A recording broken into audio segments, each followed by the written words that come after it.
sa araw-araw ho na ating pag-observe sa paligid natin, sa panonood ng mga balita, pangkaraniwan yung makita natin ang karahasan sa paligid, yung kawalan ng respeto, yung kawalan ng pitagan sa kapwa. Pero isang bagay rin na nakikita rin sa kinauukulan, yung pagpapahayag nila ng kahabagan.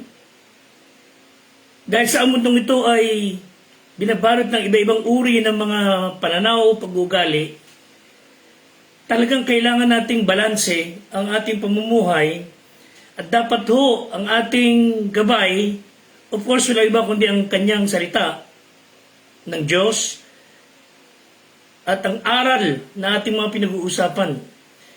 Hindi ho makakasumpong ng lubusang hustisya ang sinuman sa atin sapagkat ang mundong ito ay hindi po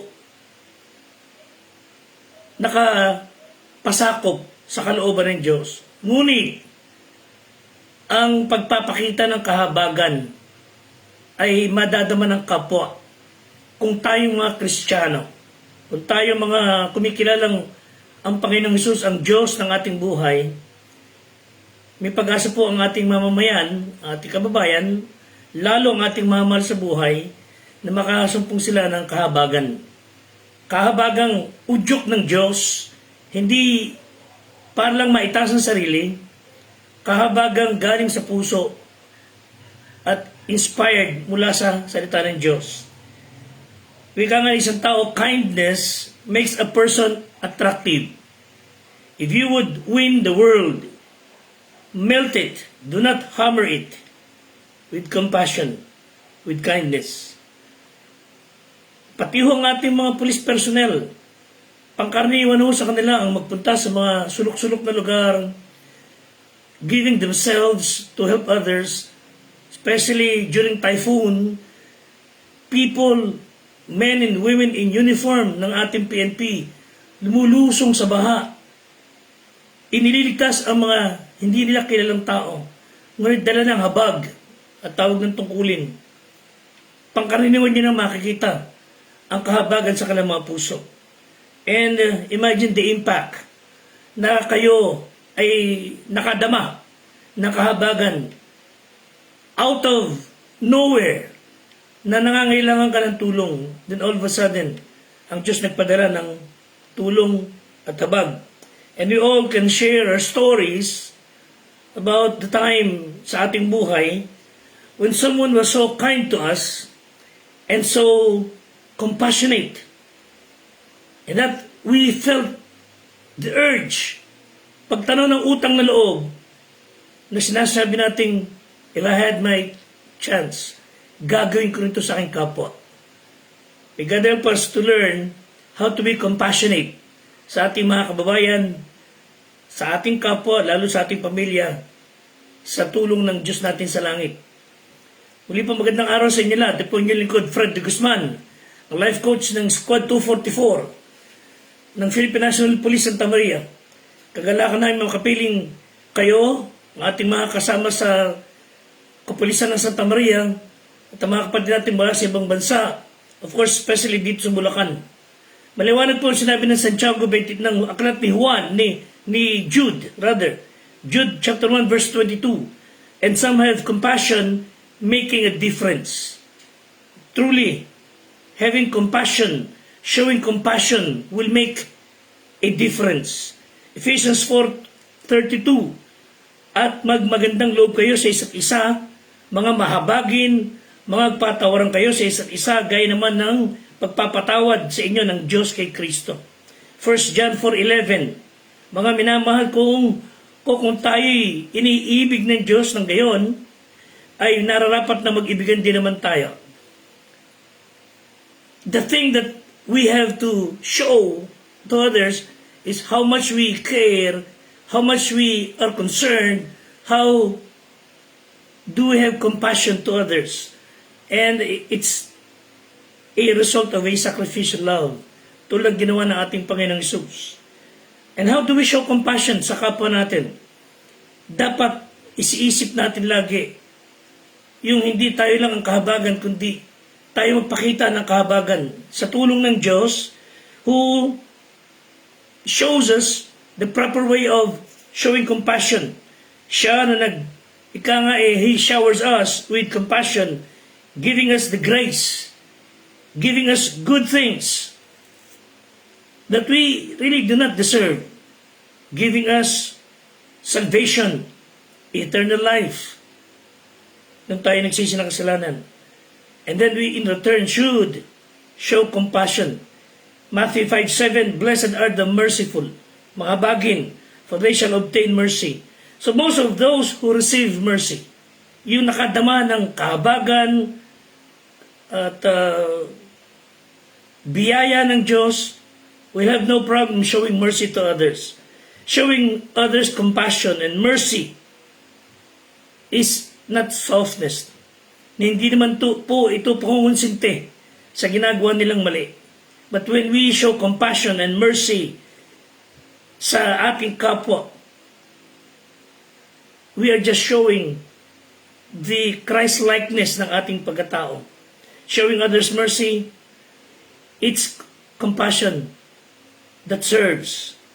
At ang Panginoong Jesus po, mga kapatid, reminding us, He did not just save us from something, which is hell, He saves us for something.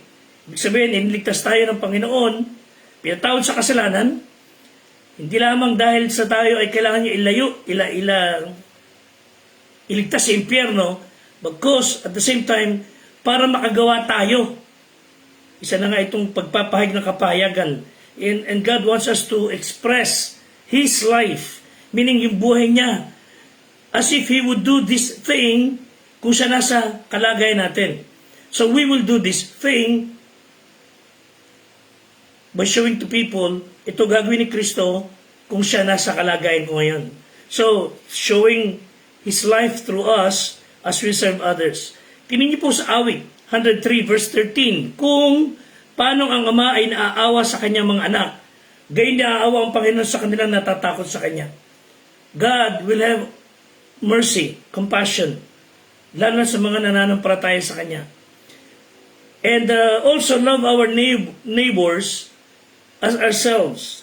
When we do this, wala tayo magiging problema sa kasakiman ng kapwa, wala tayo magiging problema sa pag-iimbot ng kapwa, sa paninira ng kapwa, sapagkat they love others as themselves.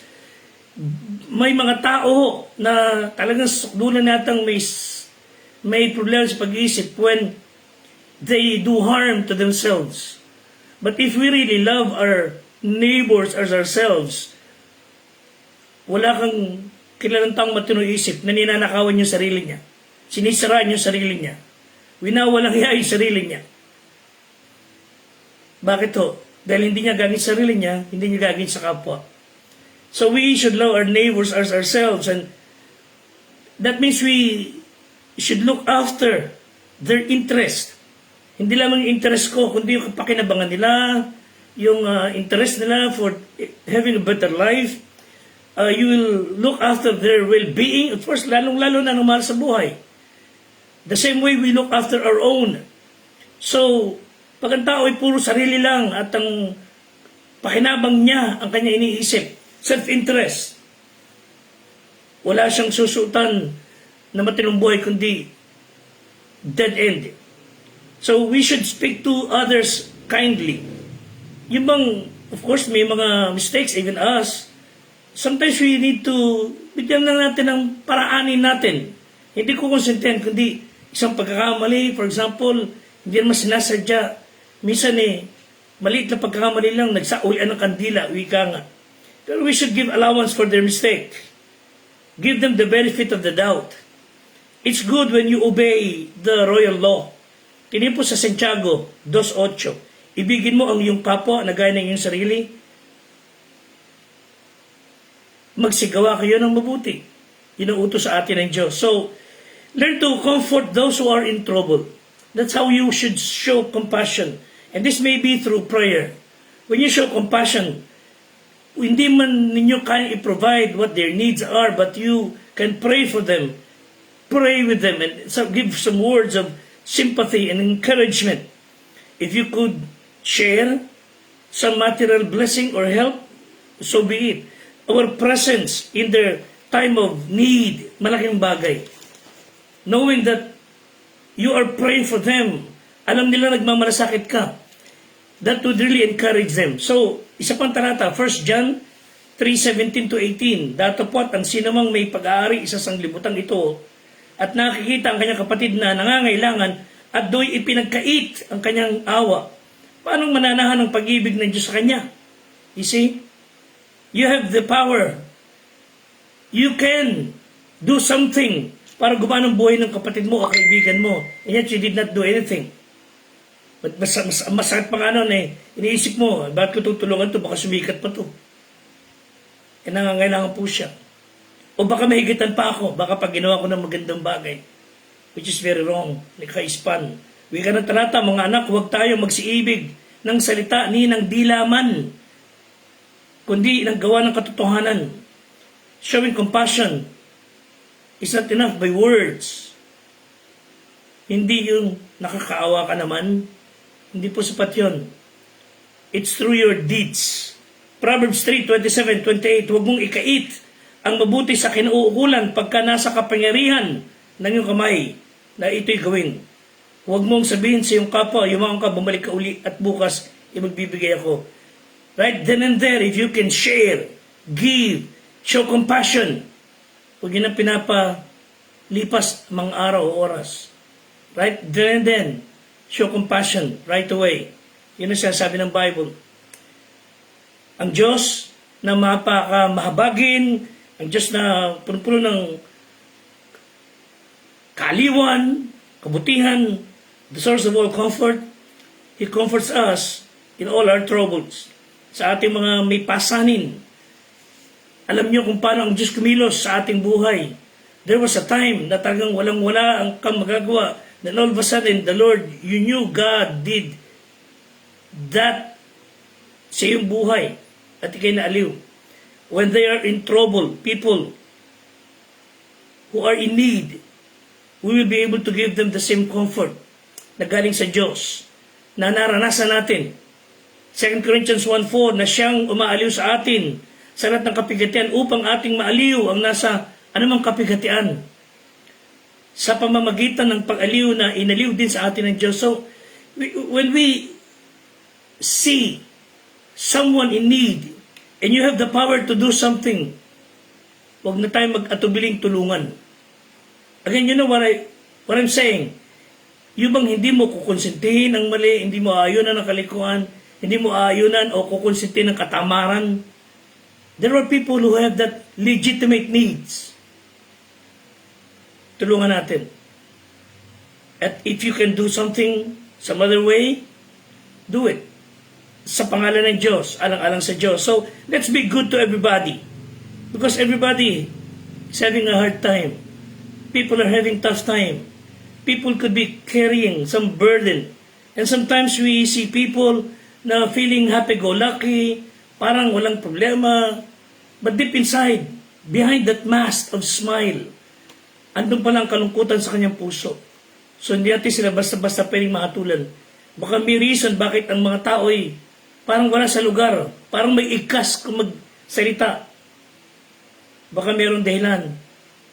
Pagtatago lamang yon sa isang napakabigat na damdamin.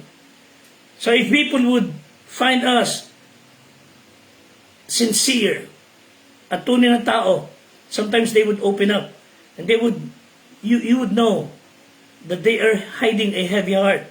So if we take time na umunawa what has happened, we may find that while they have tough times, inwardly, nagdurog ang puso nila. Outwardly, they would be smiling, but inwardly, they were wishing for someone na magmamalasakit. Tulungan tayo ng Diyos na let's be the one to uplift their spirit. So again, hindi natin to tolerate, ayunan, kukonsintihin ang mali ng mga tao. But what I'm saying is showing compassion. Hindi dahil ito'y may nagawang mali sa iyo, hindi ito ay merong meron kang something na tatablahin siya pagkakataon mo ng gumanti, no? Because of God, alang-alang kay Kristo, for Christ's sake, show compassion to people. Always be thankful sa Diyos, sa kanyang pag-ingat sa atin, sa kanyang kahabagan sa atin. Lamentation 3:22, it is of the Lord's mercy that we are not consumed. Dahil ang kanyang habag ay di nauubos. Laging bago ting umaga. Sabi nga great is thy faithfulness. Ano ibig sabihin? God will never run out of compassion. Hindi siya mauubusan ng habag na magandang kalooban sa atin. Though we failed Him several times over, God will still have that compassion so long that He can see in us yung sinseridad na we're sorry. Willing ako na iayos po, Lord. So have you ever gone to places na may mga napakalalakas na talon like sa Niagara Falls or sa San Juan, sa mga falls sa ating bansa, and you will see the torrential force ng tubig. Isipin man natin, walang tigil ang daloy, lagaslas ng tubig na malakas. Mga kapatid, matuyo man yun, mga yon. Still, God's compassion fail not. Magpapatuloy. So sikapin natin, mga kapatid, na lagi magpakita ng kahabagan. Again, hindi kukonsinti na mali, hindi ayon na nakalikuan, pagpapatupad ng batas, but we will have always that compassion. Proverbs 3:5 and 6, we need to trust in the Lord with all our heart and lean not sa ating sariling kaunawaan. In all thy ways, kilalanin natin siya, and He shall direct our path. Mark 11:24, therefore I say unto you, whatsoever things ye desire when ye pray, believe that you receive them, and ye shall have them. So tulungan tayo ng Diyos na, Lord, help me to do something sa taong ito. Help me to show compassion. Help me to be merciful. 1 John 5:14, at ito ang nasa ating pagkakatiwala sa Kanya, na kung tayo humingi ng anumang bagay na ayon sa Kanyang kalooban, dinidinig niya tayo. Kung ating nalalaman na tayo dinidinig niya sa anumang ating hingin, nalalaman nating nasa atin ang kahilingang sa Kanya ating hiningi. In short, whatever you ask in His name, He will do it. As long as it is in His will. So, simple lang ating pag-aaral. Show compassion. Be merciful. And we will do that sapagkat ikaw ay maka-Diyos na tao. Maka-Diyos na tao, makabayan, makapamilya. Let's show compassion. And that would make the difference. Maraming salamat po. God give you peace. God bless you. And ingat po kayo. Until next time.